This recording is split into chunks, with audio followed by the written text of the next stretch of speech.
السلام علیکم ورحمۃ اللہ وبرکاتہ۔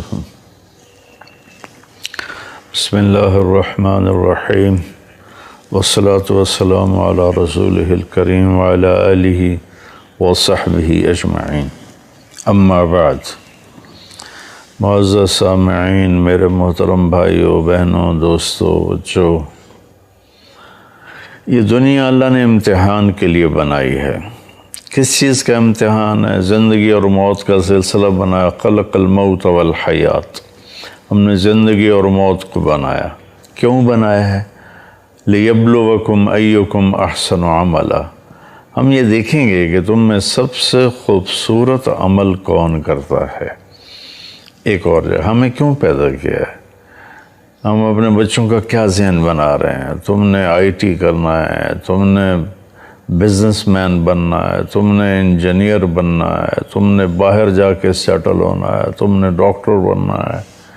یہ مختلف ذہن ہے جو ہم اپنے بچوں کے بناتے ہیں، اور کچھ والدین اس کا اہتمام نہیں کرتے تو بچوں کا اپنا ذہن بن جاتا ہے، میں نے یہ کرنا ہے، میں نے یہ کرنا ہے۔ لیکن والدین کے ذمے بھی ہے اور بچے کے ذمے بھی ہے کہ یہ جانیں کہ مجھے پیدا کیوں کیا ہے، کس نے پیدا کیا ہے۔ اس کا جواب کسی کے پاس نہیں سوائے قرآن کے، واللہ خلقکم، تمہیں اللہ نے پیدا کیا۔ اچھا تو کیا چاہتا ہے؟ میں نے تو کوئی درخواست نہیں دی، وہ یہ چاہتا ہے وما خلقت الجن والانس الا لیعبدون، میں نے جنات اور انسان کو اس لیے پیدا کیا کہ میری عبادت کریں۔ عبادت سے مراد یہاں نمازیں، روزے، حج، زکوٰۃ نہیں ہے۔ عبادت بندگی کو کہتے ہیں کہ میرے سامنے جھک جائیں، میری مان کے چلیں۔ زندگی کے ہر شعبے میں، نماز تو 5 وقت ہے تو باقی وقت کیا کریں؟ روزے ختم ہونے کو آ رہے ہیں، باقی سال کیا کریں گے؟ زکوٰۃ جیب سے نکال کے یوں دے دی، ختم۔ حج 5 دن کا کام ہے، زندگی میں ایک دفعہ کر لیا، ختم۔ تو اب جو باقی 24 گھنٹے ہیں یا باقی زندگی ہے، اس میں مجھے کیا کرنا ہے؟ تو اللہ تعالیٰ نے پورے قرآن میں اس کو واضح کیا ہے۔ ایک جگہ کہہ رہا ہے کہ وما خلقت الجن والانس الا لیعبدون، تم اس لیے پیدا کیا ہے کہ تم میری مان کے چلو۔ ایک طرف جھوٹ ہے، ایک طرف سچ ہے۔ اب عبادت کا جو سچ بولے گا عبادت، جو جھوٹ بولے گا یہ کفر ہو گیا۔ ایک طرف امانت ہے، دیانتداری ہے، ایک طرف دھوکہ ہے، فراڈ ہے، 2 نمبری ہے۔ جو امانت دیانتداری پہ چلے گا وہ بندگی عبادت ہے، جو 2 نمبری کرے گا اور لوگوں کو دھوکہ دے گا اور تجارت میں ہیرا پھیری کرے گا تو یہ کفر ہے۔ اللہ کی ماننا، اللہ کی جو والدین کی خدمت کرے گا، محبت کرے گا، ان کی فرما برداری کرے گا تو یہ عبادت ہے۔ ان کو تنگ کرے گا، ان کی آنسو نکلوائے گا، ان کی بددعائیں لے گا تو یہ کفر ہے۔ بیوی کے ساتھ اچھا سلوک کرے گا تو یہ بندگی ہے، بیوی کے ساتھ بدتمیزی کرے گا تو یہ کفر ہے۔ اور بیوی خامند کی خدمت کرے گی اور اس کی فرما برداری کرے گی تو یہ عبادت ہے، اور اگر وہ خامند کے ساتھ بدتمیز ہے تو یہ ناشکری ہے اور یہ کفر ہے۔ تو کفر سے مراد وہ بڑا نہیں، یعنی نافرمانی ہے۔ نافرمانی کو بھی کفر کہتے ہیں۔ اللہ کو نہ ماننا یہ بھی کفر ہے، اور اللہ کی نہ ماننا، یہ اللہ کو مان کر پھر اس کی نہ ماننا، یہ اس سے چھوٹے درجے کا کفر ہے۔ تو یہ اللہ نے ایک سسٹم بنایا کہ میں دیکھ رہا ہوں، تمہارا امتحان لے رہا ہوں۔ یہ دنیا کو اتنا خوبصورت کیوں بنایا؟ انا زینا السماء الدنیا، انا جعلنا وعلى الارض زینۃ لها لنبلوہم ایہم احسن عملا، کہ میں نے زمین کو، تمہاری دنیا کو بڑا خوبصورت بنایا یہ دیکھنے کے لیے کہ تم میں اپنے عمل کو بھی خوبصورت کون بناتا ہے۔ یہ میرے عزیزو ہم ٹیسٹ میں چل رہے ہیں، اور ہمارا پیپر زیادہ کا نہیں خوبصورت کا ہے کہ اللہ تعالیٰ نے یہ نہیں کہا لیبلوکم ایکم اکثر عملا، میں یہ دیکھوں گا تم میں زیادہ عمل کون کرتا ہے۔ اللہ نے فرمایا میں یہ دیکھوں گا لیبلوکم ایکم احسن عملا، کہ تم میں خوبصورت عمل کس کا ہے۔ میں اس پر ایک مثال دیتا ہوں، واقعہ سناتا ہوں، اس سے یہ احسن، خوبصورت، اکثر، زیادہ، اس کا فرق آ جائے گا کہ اللہ کی بارگاہ میں عمل کا وزن اگر زیادہ ہے تو وہ اصل ہے۔ تبوک کا موقع آیا اور صحابہ پہ بڑی تنگی تھی، تو نبی پاک صلی اللہ علیہ وسلم نے اپیل کی کہ لشکر کی تیاری کے لیے لوگ چندہ دو۔ تو عمر رضی اللہ تعالیٰ عنہ ہمیشہ اس کوشش میں رہتے تھے کہ میں ابو بکر سے آگے نکل جاؤں، لیکن بے بس ہوتے تھے۔ ابو بکر رضی اللہ تعالیٰ عنہ کی پرواز کے آگے وہ بے بس ہوتے تھے۔ تو جب تبوک کا موقع آیا تو ان دنوں ابو بکر رضی اللہ تعالیٰ عنہ پر تنگی تھی، حالات کی تنگی تھی اور پیسے کی تنگی تھی، اور عمر رضی اللہ تعالیٰ عنہ اس وقت مالدار تھے اور مال کافی تھا، تو بڑے خوش ہوئے کہ اگر میں کبھی ابو بکر سے جیت سکتا ہوں تو وہ آج کا دن ہے، کہ اس کے پاس وسائل کوئی نہیں، اسباب کوئی نہیں، پیسہ کوئی نہیں، میرے پاس پیسہ بھی ہے، وسائل بھی ہیں، اسباب بھی ہیں، آج میں ابو بکر سے آگے نکل جاؤں گا۔ تو انہوں نے مال کو 2 حصوں میں تقسیم کیا، آدھا گھر رکھا اور آدھا جمع کر کے جو کچھ بھی تھا لا کر اللہ کے نبی کے سامنے رکھا۔ ابو بکر رضی اللہ تعالیٰ عنہ نے گھر میں جتنا کچھ تھا وہ سارا جمع کر کے، حتیٰ کہ دیوار کے ساتھ سوئی لٹکی ہوئی تھی اس کو بھی ٹٹول رہے تھے، تو بیگم نے پوچھا کیا دیکھ رہے ہو دیوار پر؟ کہا یہاں سوئی لٹکائی تھی وہ دیکھ رہا ہوں، یہ تفسیر عزیزی میں ہے۔ تو وہ سوئی بھی اتاری اور پوٹلی میں ڈالی، وہ پوٹلی اتنی بنی، فرض کرو عمر رضی اللہ تعالیٰ کا سامان اتنا، میں ایک مثال دے رہا ہوں، اور ابو بکر رضی اللہ عنہ کا سامان اتنا۔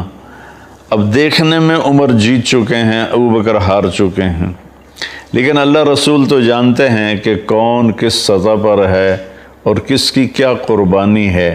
خوبصورت کا امتحان ہے کہ تم میں زیادہ خوبصورت عمل کون کرتا ہے۔ تو اب یہاں سوال ہونا تھا کہ ابو بکر کتنا لائے ہو؟ فرض کرو وہ کہتے جی میں 1000 درہم لایا ہوں، اور پھر پوچھتے عمر سے عمر تم کتنا لائے ہو؟ تو وہ کہتے جی میں 10,000 درہم لایا ہوں۔ تو عمر کی جیت تھی، ابو بکر کی ہار تھی۔ اور اس موقع کا سوال بھی یہی بنتا ہے، ہمیں لوگ چندہ دیتے ہیں کبھی فزیکلی آ کر کہ جی یہ پیسے ہیں مدرسے کے لیے، تو ہم یہ پوچھتے ہیں کہ کتنے ہیں۔ یہ کبھی نہیں پوچھا آج تک کہ جی باقی گھر میں کتنے ہیں آپ کے اور بینک میں کتنے ہیں۔ یہ پوچھیں تو اگلے ہم پر شک کرنے لگ جائیں گے کہ لگتا ہے مولوی صاحب کی نیت میں کوئی فطور آیا ہوا ہے، کوئی بدنیتی آ گئی ہے، ہم سے ہمارا بینک بیلنس پوچھ رہا ہے۔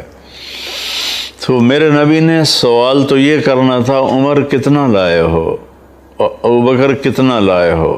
اس سوال پر خوبصورتی پیچھے رہ جاتی اور زیادتی آگے بڑھ جاتی۔ تو میں قربان جاؤں، آپ نے سوال پلٹ دیا، ابو بکر سے پہلے نہیں پوچھا، پہلے عمر سے پوچھا۔ عمر ما خلفتا، عمر پیچھے کیا چھوڑ کے آئے ہو؟ تو عمر رضی اللہ عنہ کو کھٹک گیا کہ میں ہار گیا، ان کے سوال سے ہی کھٹک گیا کہ بازی میرے ہاتھوں سے نکل گئی۔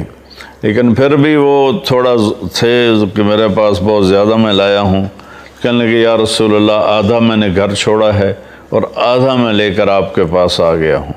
تو یہ زیادہ تھا۔ اب آپ نے ابو بکر سے پوچھا ما ترکت لأہلک، ابو بکر تم بچوں کے لیے کیا چھوڑ کے آئے ہو؟ تو انہوں نے عرض کی یا رسول اللہ ترکت لہم اللہ ورسولہ۔ واہ واہ واہ ابو بکر واہ، کیا تیری شان۔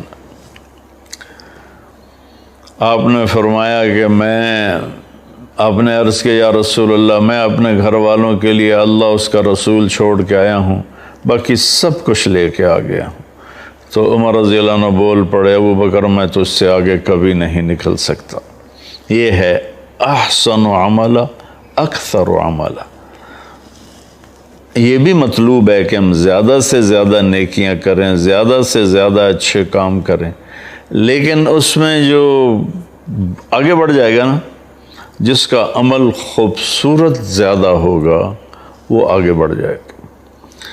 تو اپنے عمل کو نماز کے لیے 15 منٹ فارغ کر لیں اور اس کو تسلی سے پڑھیں۔ قرآن کی تلاوت ضروری نہیں کہ آپ ایک دن میں 10 سپارے پڑھیں اور آپ کو پتہ ہی کوئی نہ ہو کہ میں نے پڑھا کیا ہے۔ قرآن کو سوجھ بوجھ سمجھ کے ساتھ پڑھیں، یہ اللہ کو زیادہ پسند ہے بنسبت ایسے ہی قلم وہ کیا اسے کہتے ہیں کہ کمپیوٹر کی طرح زبان چلاتے جانا اور پتہ ہی نہ ہو کہ میں نے پڑھا کیا ہے۔ ایسے ہی نوافل ہیں کہ کثرت نوافل سے زیادہ اللہ کو حسن نفل پسند۔ ایسے لوگوں کے ساتھ معاملہ ہے کہ حسن سلوک کے ساتھ، محبت کے ساتھ، پیار کے ساتھ معاملہ کرنا، یہ اللہ تعالیٰ کو زیادہ پسند ہے۔ اللہ کی بارگاہ میں جس چیز کا وزن پڑے گا وہ پڑے گا اس کے خوبصورت عمل کا۔ اور سب سے جو خوبصورت عمل جو اس کے ترازو کو جھکا دے گا، ایسے کر دے گا، ایک روایت مجھے بھی یاد آ گئی، ایک شخص کا نامہ اعمال لایا جائے گا، ایک شخص کا ترازو کے سامنے کھڑا کیا جائے گا اور اس کی نیکیوں کو گناہوں کو تولا جائے گا، تو اس کا ترازو ایسے ایسے کر رہا ہوگا، ایسے ایسے سٹیبل نہیں ہو رہا۔ جب وہ ایسے ہوتا ہے تو اس کا دل کچھ ہمت میں آتا ہے، اور جب وہ یوں ہوتا ہے تو اس کا کلیجہ اچھل کے منہ کو آتا ہے۔ تو کوئی ابھی اس میں کسی طرف کا جھکاؤ واضح نہیں ہو رہا، اس سے ایسے کبھی اس کی جان نکلتی ہے، کبھی وہ اس کو سانس بحال ہوتا ہے، اتنے میں ایک بادل آئے گا اور اس کے رائٹ سائڈ کے ترازو کے پلڑے میں ایسے آ کے اتر جائے گا، تو یوں ہو جائے گا اور سٹیبل ہو جائے گا، تو کہا جائے گا فاز فوزا عظیما، کامیاب ہو گیا۔ تو اس وقت اس کا پسینہ خشک ہوگا، اس کی جان میں جان آئے گی۔ وہ فرشتے سے پوچھے گا بھائی یہ کیا تھا بادل سا؟ تو وہ کہیں گے یہ تیرے اچھے اخلاق تھے جنہوں نے آج تمہیں جہنم سے بچا لیا۔ اور اس کے ساتھ ایک حدیث مجھے یاد آئی، ان اثقل شیء یوضع فی میزان المومن حسن الاخلاق، سب سے وزنی عمل جو ترازو میں رکھا جائے گا فرائض کے بعد، سب سے وزنی عمل کسی بھی مرد کا، کسی بھی عورت کا، کسی بھی پڑھے لکھے ان پڑھ کا، مالدار فقیر کا، جو سب سے وزنی عمل ہوگا رائٹ سائڈ کے ترازو میں، وہ اس کے اچھے اخلاق ہوں گے۔ کہ اچھے اخلاق والے دنیا میں ملتے نہیں۔ بہت نمازی بہت ہیں، روزے دار بھی بہت ہیں، زکوٰۃ دینے والے بھی بہت ہیں، حج کرنے والے بھی بہت ہیں، لیکن اخلاق والوں سے دنیا خالی ہے۔ میرے عزیزو، اپنے اخلاق اچھے بنا لو۔ اور ایک اور حدیث یاد آ گئی، آپ سے صحابہ نے پوچھا یا رسول اللہ ما خیر ما اعطی الانسان، یا رسول اللہ، اللہ اپنے بندے کو بے شمار نعمتیں دیتا ہے، سب سے بڑی نعمت کیا ہے جو اللہ اپنے بندے کو دیتا ہے؟ ایمان کے بعد سب سے بڑی نعمت کیا ہے جو اللہ اپنے بندے کو دیتا ہے؟ سبحان اللہ۔ اب اس میں کتنے اعمال تھے، تہجد پڑھتا ہو، اتنے نفل پڑھتا ہو، اتنے روزے رکھتا ہو، اس کو آپ نے عبادت سے نہیں جوڑا۔ آپ نے فرمایا خیر ما اعطی الانسان حسن الخلق، کسی بھی انسان کو سب سے اعلیٰ درجے کی چیز جو اللہ دیتا ہے، کسی بھی انسان کو، مرد کو، عورت کو، سب سے اعلیٰ درجے کی چیز جو اللہ کسی کو دیتا ہے وہ اس کے اچھے اخلاق. سب سے وزنی ترازو میں اچھے اخلاق. سب سے اعلیٰ چیز جو اللہ بندے کو دیتا ہے اچھے اخلاق.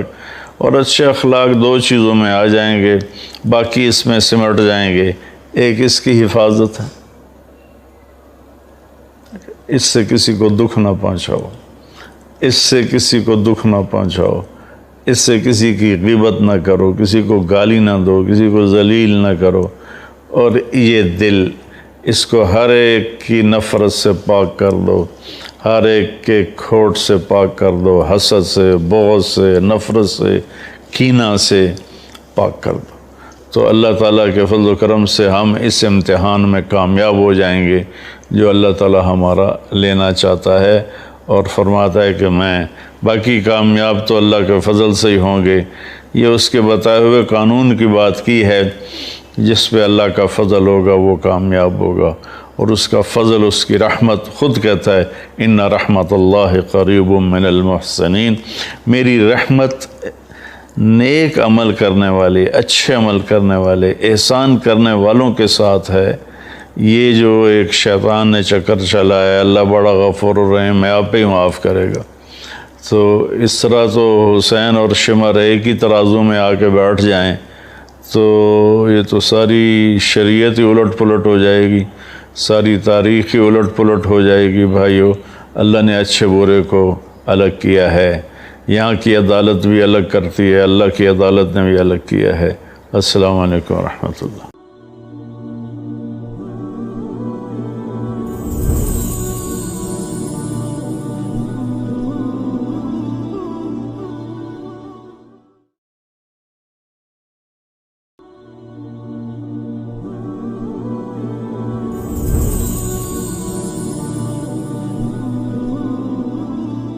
السلام علیکم ورحمۃ اللہ وبرکاتہ.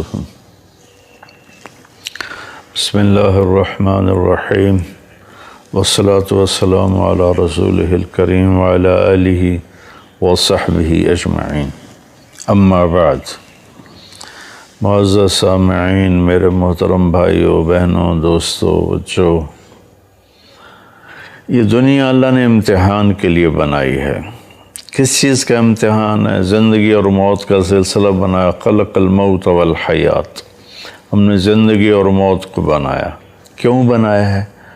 لیبلوکم ایکم احسن عملا. ہم یہ دیکھیں گے کہ تم میں سب سے خوبصورت عمل کون کرتا ہے. ایک اور جگہ ہمیں کیوں پیدا کیا ہے؟ ہم اپنے بچوں کا کیا ذہن بنا رہے ہیں؟ تم نے آئی ٹی کرنا ہے، تم نے بزنس مین بننا ہے، تم نے انجینئر بننا ہے، تم نے باہر جا کے سیٹل ہونا ہے، تم نے ڈاکٹر بننا ہے. یہ مختلف ذہن ہے جو ہم اپنے بچوں کے بناتے ہیں، اور کچھ والدین اس کا اہتمام نہیں کرتے تو بچوں کا اپنا ذہن بن جاتا ہے میں نے یہ کرنا ہے، میں نے یہ کرنا ہے. لیکن والدین کے ذمہ بھی ہے اور بچے کے ذمہ بھی ہے کہ یہ جانے کہ مجھے پیدا کیوں کیا ہے، کس نے پیدا کیا ہے. اس کا جواب کسی کے پاس نہیں سوائے قرآن کے. واللہ خلقکم، تمہیں اللہ نے پیدا کیا. اچھا، تو کیا چاہتا ہے؟ میں نے تو کوئی درخواست نہیں دی. وہ یہ چاہتا ہے وما خلقت الجن والانس الا لیعبدون. میں نے جنات اور انسان کو اس لیے پیدا کیا کہ میری عبادت کریں. عبادت سے مراد یہاں نمازیں، روزے، حج، زکوٰۃ نہیں ہے. عبادت بندگی کو کہتے ہیں کہ میرے سامنے جھک جائیں، میری مان کے چلیں. زندگی کے ہر شعبے میں، نماز تو 5 وقت ہے تو باقی وقت کیا کریں؟ روزے ختم ہونے کو آ رہے ہیں، باقی سال کیا کریں گے؟ زکوٰۃ جیب سے نکال کے یوں دے دی، ختم. حج 5 دن کا کام ہے، زندگی میں 1 دفعہ کر لیا، ختم. تو اب جو باقی 24 گھنٹے ہیں یا باقی زندگی ہے اس میں مجھے کیا کرنا ہے؟ تو اللہ تعالیٰ نے پورے قرآن میں اس کو واضح کیا ہے. ایک جگہ کہہ رہا ہے کہ وما خلقت الجن والانس الا لیعبدون، تم اس لیے پیدا کیا ہے کہ تم میری مان کے چلو۔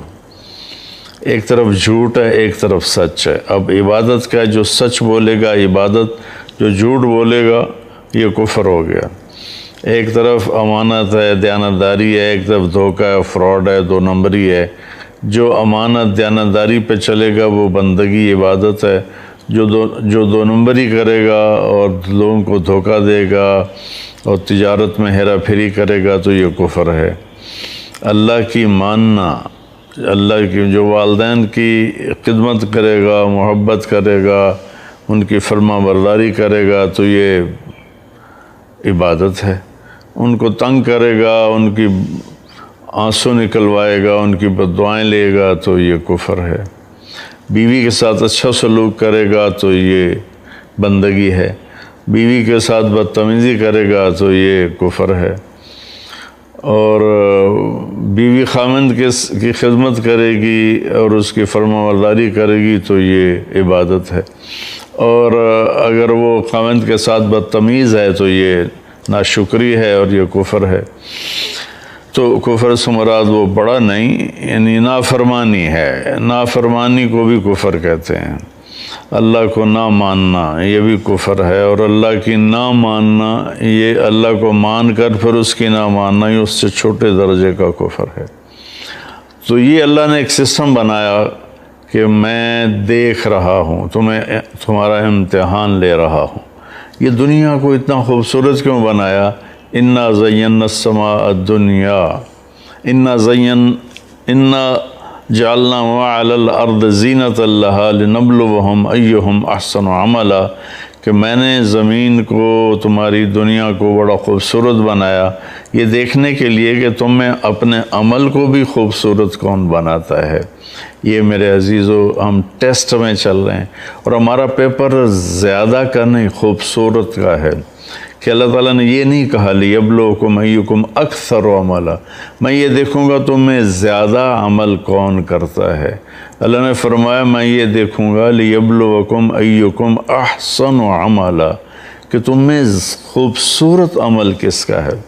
میں اس پر ایک مثال دیتا ہوں، واقعہ سناتا ہوں، اس سے یہ احسن، خوبصورت، اکثر، زیادہ، اس کا فرق آ جائے گا کہ اللہ کی بارگاہ میں عمل کا وزن اگر زیادہ ہے تو وہ اصل ہے۔ تبوک کا موقع آیا اور صحابہ پہ بڑی تنگی تھی، تو نبی پاک صلی اللہ علیہ وسلم نے اپیل کی کہ لشکر کی تیاری کے لیے لوگ چندہ دو۔ تو عمر رضی اللہ تعالیٰ عنہ ہمیشہ اس کوشش میں رہتے تھے کہ میں ابو بکر سے آگے نکل جاؤں، لیکن بے بس ہوتے تھے۔ ابو بکر رضی اللہ تعالیٰ عنہ کی پرواز کے آگے وہ بے بس ہوتے تھے۔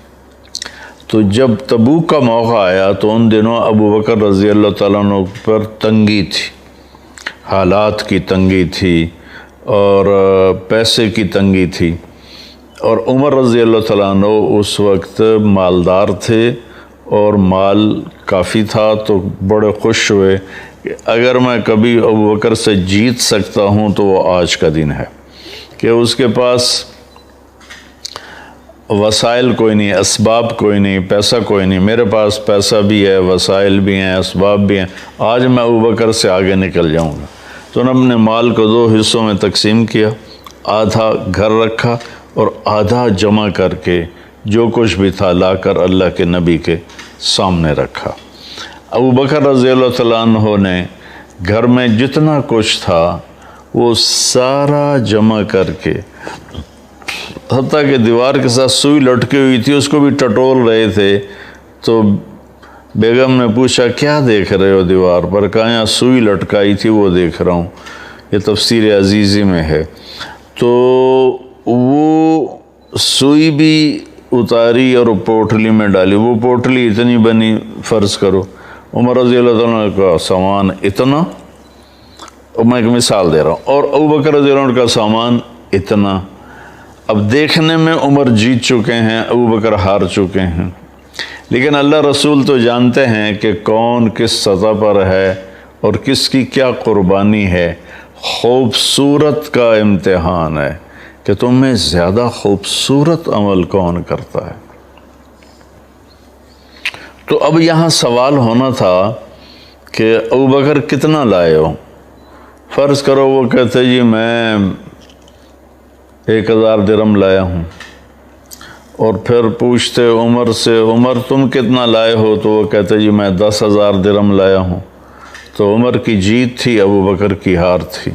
اور اس موقع کا سوال بھی یہی بنتا ہے، ہمیں لوگ چندہ دیتے ہیں کبھی فزیکلی آ کر کہ جی یہ پیسے ہیں مدرسے کے لیے، تو ہم یہ پوچھتے ہیں کہ کتنے ہیں۔ یہ کبھی نہیں پوچھا آج تک کہ جی باقی گھر میں کتنے ہیں آپ کے اور بینک میں کتنے ہیں، یا پوچھیں تو اگلے ہم پر شک کرنے لگ جائیں گے کہ لگتا ہے مولوی صاحب کی نیت میں کوئی فتور آیا ہوا ہے، کوئی بدنیتی آ گئی ہے، ہم سے ہمارا بینک بیلنس پوچھ رہا ہے۔ تو میرے نبی نے سوال تو یہ کرنا تھا عمر کتنا لائے ہو، ابوبکر کتنا لائے ہو۔ اس سوال پر خوبصورتی پیچھے رہ جاتی اور زیادتی آگے بڑھ جاتی۔ تو میں قربان جاؤں، آپ نے سوال پلٹ دیا، ابوبکر سے پہلے نہیں پوچھا، پہلے عمر سے پوچھا۔ عمر ما خلفتا، عمر پیچھے کیا چھوڑ کے آئے ہو؟ تو عمر رضی اللہ عنہ کو کھٹک گیا کہ میں ہار گیا، ان کے سوال سے ہی کھٹک گیا کہ بازی میرے ہاتھوں سے نکل گئی۔ لیکن پھر بھی وہ تھوڑا تھے کہ میرے پاس بہت زیادہ میں لایا ہوں، کہنے لگے یا رسول اللہ آدھا میں نے گھر چھوڑا ہے اور آدھا میں لے کر آپ کے پاس آ گیا ہوں۔ تو یہ زیادہ تھا۔ اب آپ نے ابوبکر سے پوچھا ما ترکت لأہلک، ابوبکر تم بچوں کے لیے کیا چھوڑ کے آئے ہو؟ تو انہوں نے عرض کی یا رسول اللہ ترکت لہم اللہ ورسولہ۔ واہ واہ واہ ابوبکر واہ، کیا تیری شان۔ آپ نے فرمایا کہ آپ نے عرض کیا یا رسول اللہ میں اپنے گھر والوں کے لیے اللہ اس کا رسول چھوڑ کے آیا ہوں، باقی سب کچھ لے کے آ گیا ہوں۔ تو عمر رضی اللہ عنہ بول پڑے ابوبکر میں تو اس سے آگے کبھی نہیں نکل سکتا۔ یہ ہے احسن عمل اکثر عمل۔ یہ بھی مطلوب ہے کہ ہم زیادہ سے زیادہ نیکیاں کریں، زیادہ سے زیادہ اچھے کام کریں، لیکن اس میں جو آگے بڑھ جائے گا نا، جس کا عمل خوبصورت زیادہ ہوگا وہ آگے بڑھ جائے گا۔ تو اپنے عمل کو نماز کے لیے 15 منٹ فارغ کر لیں اور اس کو تسلی سے پڑھیں۔ قرآن کی تلاوت ضروری نہیں کہ آپ ایک دن میں 10 سپارے پڑھیں اور آپ کو پتہ ہی کوئی نہ ہو کہ میں نے پڑھا کیا ہے۔ قرآن کو سوجھ بوجھ سمجھ کے ساتھ پڑھیں، یہ اللہ کو زیادہ پسند ہے بنسبت ایسے ہی قلم وہ کیا اسے کہتے ہیں کہ کمپیوٹر کی طرح زبان چلاتے جانا اور پتہ ہی نہ ہو کہ میں نے پڑھا کیا ہے۔ ایسے ہی نوافل ہیں کہ کثرت نوافل سے زیادہ اللہ کو حسن نفل پسند۔ ایسے لوگوں کے ساتھ معاملہ ہے کہ حسن سلوک کے ساتھ، محبت کے ساتھ، پیار کے ساتھ معاملہ کرنا یہ اللہ تعالیٰ کو زیادہ پسند ہے۔ اللہ کی بارگاہ میں جس چیز کا وزن پڑے گا وہ پڑے گا اس کے خوبصورت عمل کا۔ اور سب سے جو خوبصورت عمل جو اس کے ترازو کو جھکا دے گا، ایسے کر دے گا، ایک روایت مجھے بھی یاد آ گئی، ایک شخص کا نامہ اعمال لایا جائے گا، ایک شخص کا ترازو کے سامنے کھڑا کیا جائے گا اور اس کی نیکیوں کو گناہوں کو تولا جائے گا، تو اس کا ترازو ایسے ایسے کر رہا ہوگا، ایسے ایسے سٹیبل نہیں ہو رہا۔ جب وہ ایسے ہوتا ہے تو اس کا دل کچھ ہمت میں آتا ہے، اور جب وہ یوں ہوتا ہے تو اس کا کلیجہ اچھل کے منہ کو آتا ہے۔ تو کوئی ابھی اس میں کسی طرف کا جھکاؤ واضح نہیں ہو رہا، اس سے ایسے کبھی اس کی جان نکلتی ہے، کبھی وہ اس کو سانس بحال ہوتا ہے۔ اتنے میں ایک بادل آئے گا اور اس کے رائٹ سائڈ کے ترازو کے پلڑے میں ایسے آ کے اتر جائے گا تو یوں ہو جائے گا اور سٹیبل ہو جائے گا، تو کہا جائے گا فاز فوزن عظیمہ، کامیاب ہو گیا۔ تو اس وقت اس کا پسینہ خشک ہوگا، اس کی جان میں جان آئے گی۔ وہ فرشتے سے پوچھے گا بھائی یہ کیا تھا بادل سا؟ تو وہ کہیں گے یہ تیرے اچھے اخلاق تھے جنہوں نے آج تمہیں جہنم سے بچا لیا۔ اور اس کے ساتھ ایک حدیث مجھے یاد آئی، ان اثقل شیء یوضع فی میزان المومن حسن الاخلاق، سب سے وزنی عمل جو ترازو میں رکھا جائے گا فرائض کے بعد، سب سے وزنی عمل کسی بھی مرد کا، کسی بھی عورت کا، کسی بھی پڑھے لکھے ان پڑھ کا، مالدار فقیر کا، جو سب سے وزنی عمل ہوگا رائٹ سائڈ کے ترازو میں، وہ اس کے اچھے اخلاقوں کی، کہ اچھے اخلاق والے دنیا میں ملتے نہیں۔ بہت نمازی بہت ہیں، روزے دار بھی بہت ہیں، زکوٰۃ دینے والے بھی بہت ہیں، حج کرنے والے بھی بہت ہیں، لیکن اخلاق والوں سے دنیا خالی ہے۔ میرے عزیزو، اپنے اخلاق اچھے بنا لو۔ اور ایک اور حدیث یاد آ گئی، آپ سے صحابہ نے پوچھا یا رسول اللہ ما خیر ما اعطی الانسان، یا رسول اللہ، اللہ اپنے بندے کو بے شمار نعمتیں دیتا ہے، سب سے بڑی نعمت کیا ہے جو اللہ اپنے بندے کو دیتا ہے؟ ایمان کے بعد سب سے بڑی نعمت کیا ہے جو اللہ اپنے بندے کو دیتا ہے؟ سبحان اللہ۔ اب اس میں کتنے اعمال تھے، تہجد پڑھتا ہو، اتنے نفل پڑھتا ہو، اتنے روزے رکھتا ہو، اس کو آپ نے عبادت سے نہیں جوڑا۔ آپ نے فرمایا خیر ما اعطی الانسان حسن الخلق، کسی بھی انسان کو سب سے اعلیٰ درجے کی چیز جو اللہ دیتا ہے، کسی بھی انسان کو، مرد کو، عورت کو، سب سے اعلیٰ درجے کی چیز جو اللہ کسی کو دیتا ہے وہ اس کے اچھے اخلاق۔ سب سے وزنی ترازو میں اچھے اخلاق، سب سے اعلیٰ چیز جو اللہ بندے کو دیتا ہے اچھے اخلاق۔ اور اچھے اخلاق دو چیزوں میں آ جائیں گے، باقی اس میں سمٹ جائیں گے۔ ایک اس کی حفاظت ہے، اس سے کسی کو دکھ نہ پہنچاؤ، اس سے کسی کو دکھ نہ پہنچاؤ، اس سے کسی کی غیبت نہ کرو، کسی کو گالی نہ دو، کسی کو ذلیل نہ کرو۔ اور یہ دل، اس کو ہر ایک کی نفرت سے پاک کر دو، ہر ایک کے کھوٹ سے پاک کر دو، حسد سے، بغض سے، نفرت سے، کینہ سے پاک کر دو۔ تو اللہ تعالیٰ کے فضل و کرم سے ہم اس امتحان میں کامیاب ہو جائیں گے جو اللہ تعالیٰ ہمارا لینا چاہتا ہے، اور فرماتا ہے کہ میں باقی کامیاب تو اللہ کے فضل سے ہی ہوں گے۔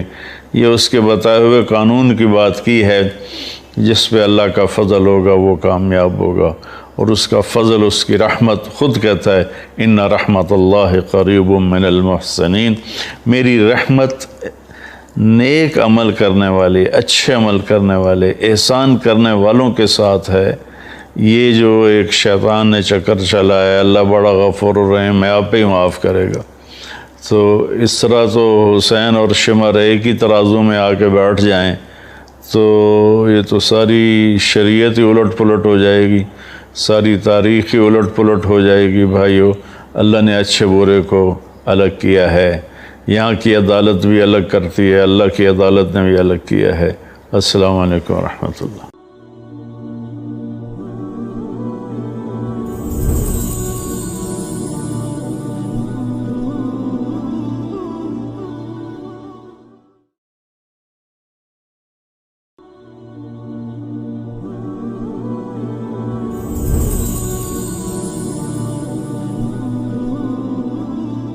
السلام علیکم ورحمۃ اللہ وبرکاتہ۔ بسم اللہ الرحمن الرحیم، والصلاة والسلام علی رسولہ الکریم وعلی آلہ وصحبہ اجمعین، اما بعد۔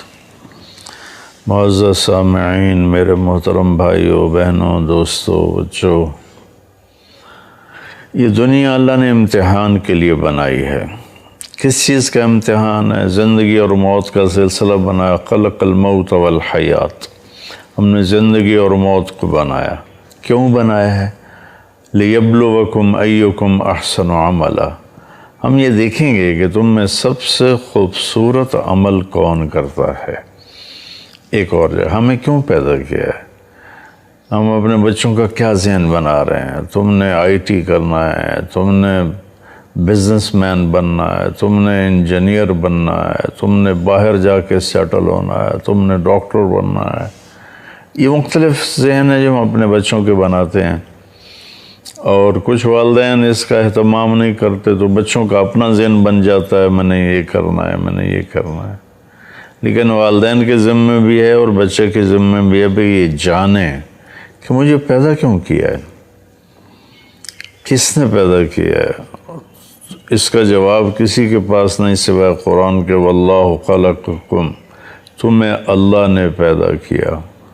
اچھا تو کیا چاہتا ہے؟ میں نے تو کوئی درخواست نہیں دی، وہ یہ چاہتا ہے وما خلقت الجن والانس الا لیعبدون، میں نے جنات اور انسان کو اس لیے پیدا کیا کہ میری عبادت کریں۔ عبادت سے مراد یہاں نمازیں، روزے، حج، زکوٰۃ نہیں ہے۔ عبادت بندگی کو کہتے ہیں کہ میرے سامنے جھک جائیں، میری مان کے چلیں۔ زندگی کے ہر شعبے میں، نماز تو 5 وقت ہے تو باقی وقت کیا کریں، روزے ختم ہونے کو آ رہے ہیں، باقی سال کیا کریں گے، زکوٰۃ جیب سے نکال کے یوں دے دی، ختم۔ حج 5 دن کا کام ہے، زندگی میں ایک دفعہ کر لیا، ختم۔ تو اب جو باقی 24 گھنٹے ہیں یا باقی زندگی ہے اس میں مجھے کیا کرنا ہے؟ تو اللہ تعالیٰ نے پورے قرآن میں اس کو واضح کیا ہے۔ ایک جگہ کہہ رہا ہے کہ وما خلقت الجن والانس الا لیعبدون، تم اس لیے پیدا کیا ہے کہ تم میری مان کے چلو۔ ایک طرف جھوٹ ہے، ایک طرف سچ ہے۔ اب عبادت کا جو سچ بولے گا عبادت، جو جھوٹ بولے گا یہ کفر ہو گیا۔ ایک طرف امانت ہے، دیانتداری ہے، ایک طرف دھوکہ ہے، فراڈ ہے، 2 نمبری ہے۔ جو امانت دیانتداری پہ چلے گا وہ بندگی عبادت ہے، جو 2 نمبری کرے گا اور لوگوں کو دھوکہ دے گا اور تجارت میں ہیرا پھیری کرے گا تو یہ کفر ہے۔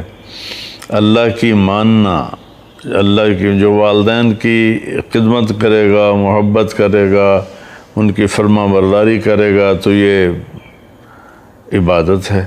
ان کو تنگ کرے گا، ان کی آنسو نکلوائے گا، ان کی بددعائیں لے گا تو یہ کفر ہے۔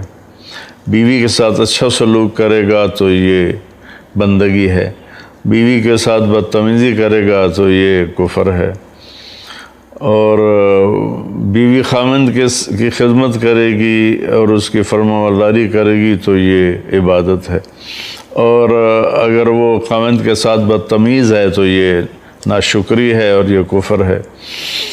تو کفر سے مراد وہ بڑا نہیں، یعنی نافرمانی ہے، نافرمانی کو بھی کفر کہتے ہیں۔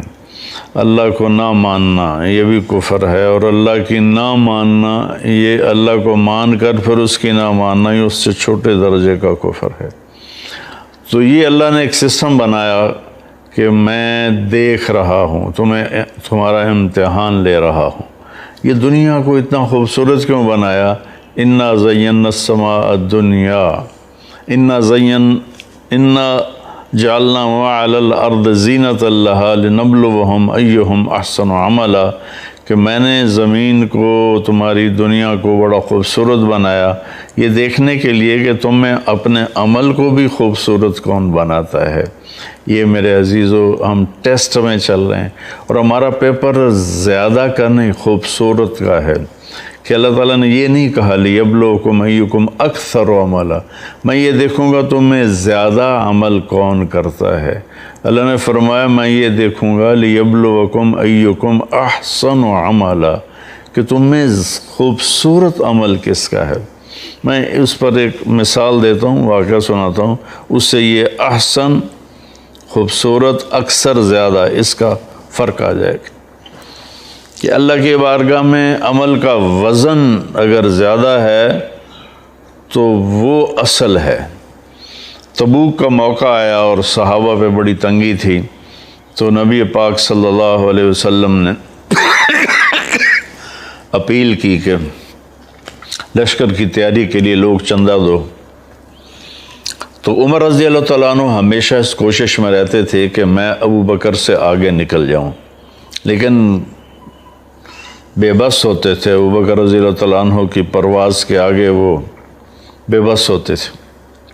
تو جب تبوک کا موقع آیا تو ان دنوں ابو بکر رضی اللہ تعالیٰ عنہ پر تنگی تھی، حالات کی تنگی تھی اور پیسے کی تنگی تھی، اور عمر رضی اللہ تعالیٰ عنہ اس وقت مالدار تھے اور مال کافی تھا، تو بڑے خوش ہوئے کہ اگر میں کبھی ابو بکر سے جیت سکتا ہوں تو وہ آج کا دن ہے، کہ اس کے پاس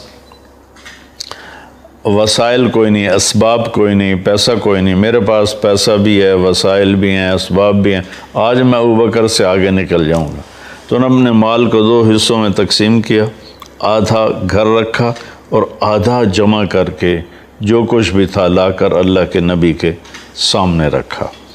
ابو بکر رضی اللہ تعالیٰ عنہ نے گھر میں جتنا کچھ تھا وہ سارا جمع کر کے، حتیٰ کہ دیوار کے ساتھ سوئی لٹکی ہوئی تھی اس کو بھی ٹٹول رہے تھے، تو بیگم نے پوچھا کیا دیکھ رہے ہو دیوار پر؟ کہا یہاں سوئی لٹکائی تھی وہ دیکھ رہا ہوں، یہ تفسیر عزیزی میں ہے۔ تو وہ سوئی بھی اتاری اور پوٹلی میں ڈالی، وہ پوٹلی اتنی بنی، فرض کرو عمر رضی اللہ تعالیٰ کا سامان اتنا، میں ایک مثال دے رہا ہوں، اور ابو بکر رضی اللہ عنہ کا سامان اتنا۔ اب دیکھنے میں عمر جیت چکے ہیں، ابو بکر ہار چکے ہیں، لیکن اللہ رسول تو جانتے ہیں کہ کون کس سطح پر ہے اور کس کی کیا قربانی ہے۔ خوبصورت کا امتحان ہے کہ تم میں زیادہ خوبصورت عمل کون کرتا ہے۔ تو اب یہاں سوال ہونا تھا کہ ابو بکر کتنا لائے ہو؟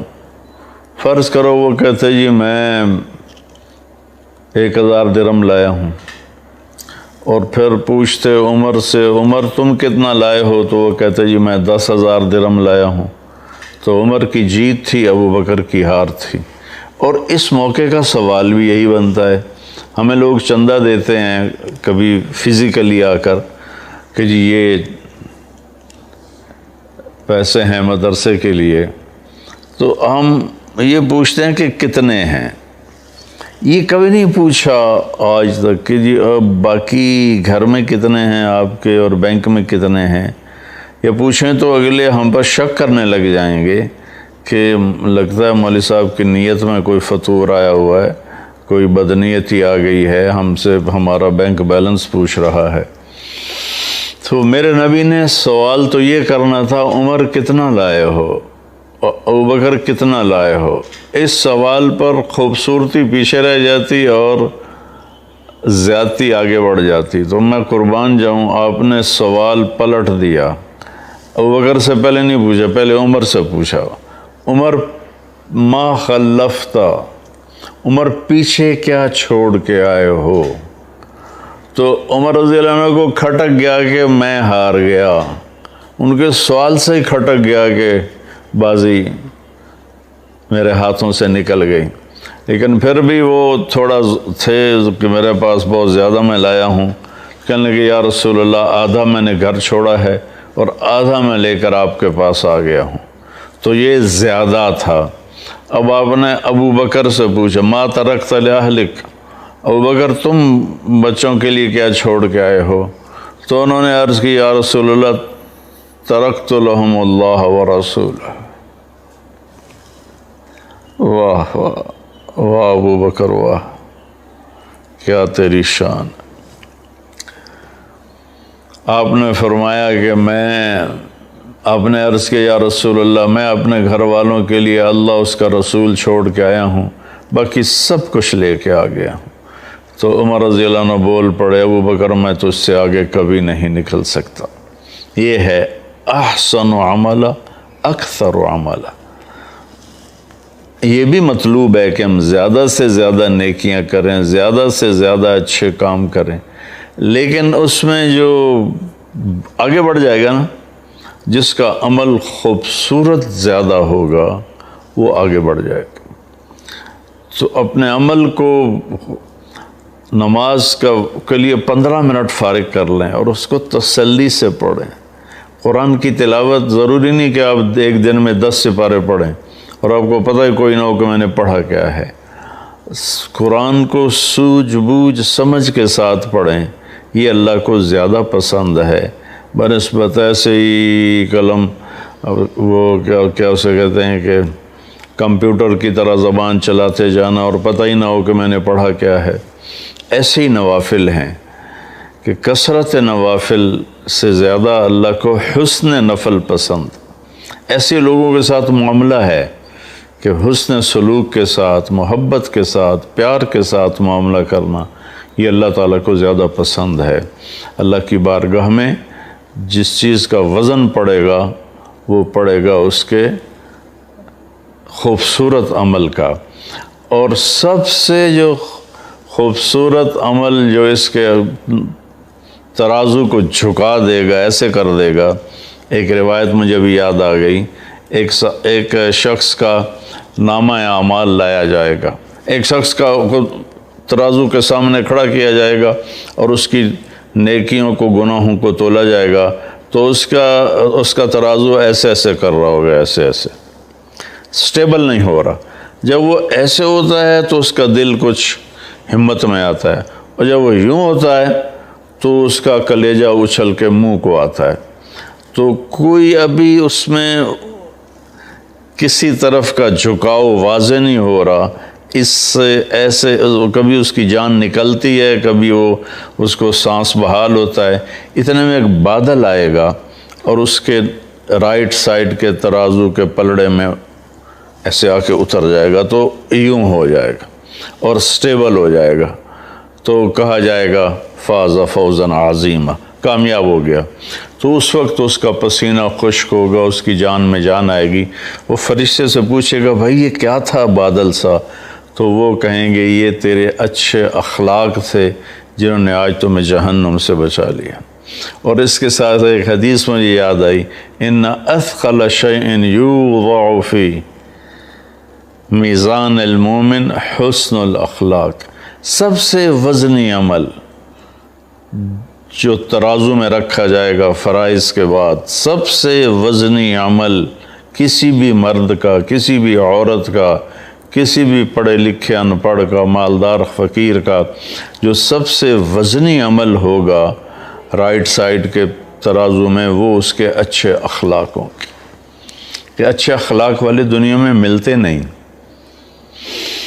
بہت نمازی بہت ہیں، روزے دار بھی بہت ہیں، زکوٰۃ دینے والے بھی بہت ہیں، حج کرنے والے بھی بہت ہیں، لیکن اخلاق والوں سے دنیا خالی ہے۔ میرے عزیزو، اپنے اخلاق اچھے بنا لو۔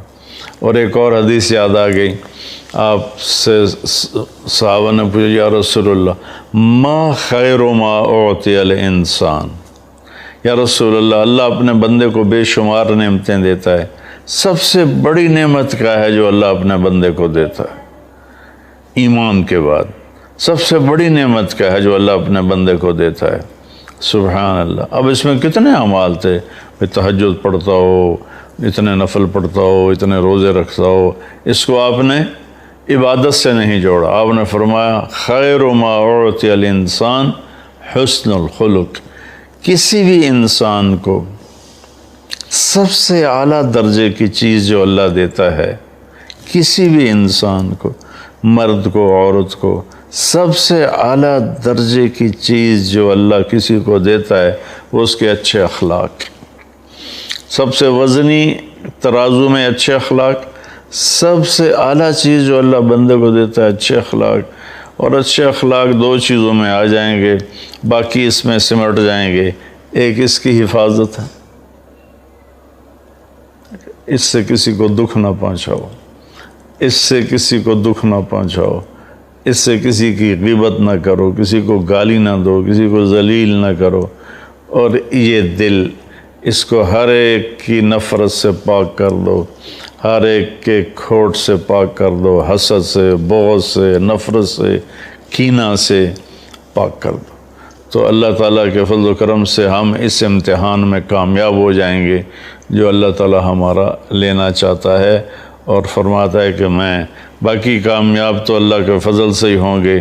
یہ اس کے بتائے ہوئے قانون کی بات کی ہے، جس پہ اللہ کا فضل ہوگا وہ کامیاب ہوگا، اور اس کا فضل، اس کی رحمت خود کہتا ہے ان رحمت اللہ قریب من المحسنین، میری رحمت نیک عمل کرنے والے، اچھے عمل کرنے والے، احسان کرنے والوں کے ساتھ ہے۔ یہ جو ایک شیطان نے چکر چلایا اللہ بڑا غفور الرحیم میں آپ ہی معاف کرے گا، تو اس طرح تو حسین اور شمر ایک ہی ترازو میں آ کے بیٹھ جائیں تو یہ تو ساری شریعت ہی الٹ پلٹ ہو جائے گی، ساری تاریخ ہی الٹ پلٹ ہو جائے گی۔ بھائیو، اللہ نے اچھے برے کو الگ کیا ہے، یہاں کی عدالت بھی الگ کرتی ہے، اللہ کی عدالت نے بھی الگ کیا ہے۔ السلام علیکم ورحمۃ اللہ۔